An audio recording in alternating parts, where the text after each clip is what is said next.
दोस्तों, आज हम सुनेंगे एक शो मेकर और बौनों की कहानी। अगर आपको यह कहानी अच्छी लगती है तो इस चैनल को जरूर सब्सक्राइब करें।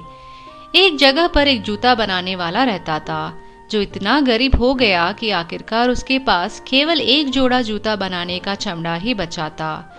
वो एक दिन शाम को चमड़े को जूतों के आकार में काट लिया और उसने अपना काम टेबल पर छोड़ दिया क्योंकि रात हो गई है और बाकी काम सुबह में खत्म करने का निर्णय लिया।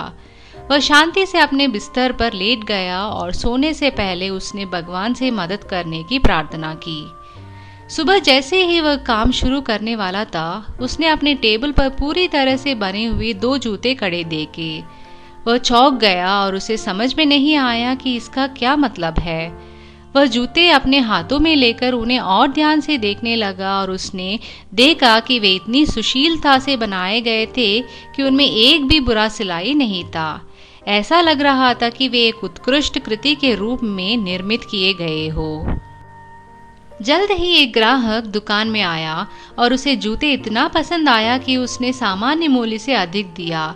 अब जूते बनाने के लिए शूमेकर के पास पर्याप्त पैसा था। उस रात उसने चमड़े को काट लिया और अगली सुबह जब वह भविष्य के लिए नए आशा के साथ काम करने वाला था तो उसने देखा कि जूते पहले से ही बने हुए थे। जूते चाहने वाले ग्राहकों की कमी नहीं थी और शूमेकर जल्द ही 4 जोड़ों के जूते का चमड़ा खरीदने के लिए पर्याप्त पैसा हासिल कर लिया। अगले सुबह उसने देखा कि 4 जोड़े बने हुए थे और ऐसा ही चलता रहा। जो कुछ भी उसने शाम को काटा वह सुबह तक पूरा हो जाता था। जल्द ही उसकी गरीबी का अंत हो गया और वह बहुत अमीर भी हो गया। अब एक शाम क्रिसमस से थोड़ी देर पहले शूमेकर चमड़े को काटकर अपना काम समाप्त किया।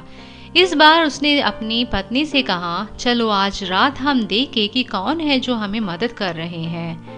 औरत को यह विचार अच्छा लगा और उसने एक मोमबत्ती जलाई। फिर वे कुछ कपड़ों के पीछे कोने में छिप गए और देखने लगे। जब घड़ी 12 बजी तो 2 छोटे बौने घर में आए, दोनों फटे हुए कपड़ों में, और जूते वाले के टेबल के पास बैठ गए। उन्होंने उन सभी काम जो उनके सामने काट लिया गया था उसे वे बहुत जल्दी खत्म कर दिए। वे इतनी तेजी से काम किया कि शूमेकर चौंक गया।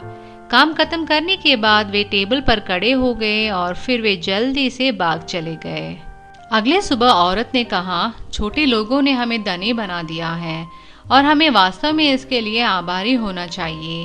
वे इतने भागते हैं लेकिन कुछ अच्छा नहीं पहना है और उन्हें ठंड लग सकती है। मैं तुम्हें बताती हूँ कि मैं उनके लिए छोटी छोटी कमीजें, कोट, वेस्ट और पतलून बनाऊंगी और दोनों के लिए जोड़ी जोड़ी मोजे बुनूंगी। तुम भी मदद कर सकते हो, उनके लिए 2 जोड़ी जूते बनाओ। आदमी ने कहा, मैं बहुत खुश होऊंगा यह करने के लिए।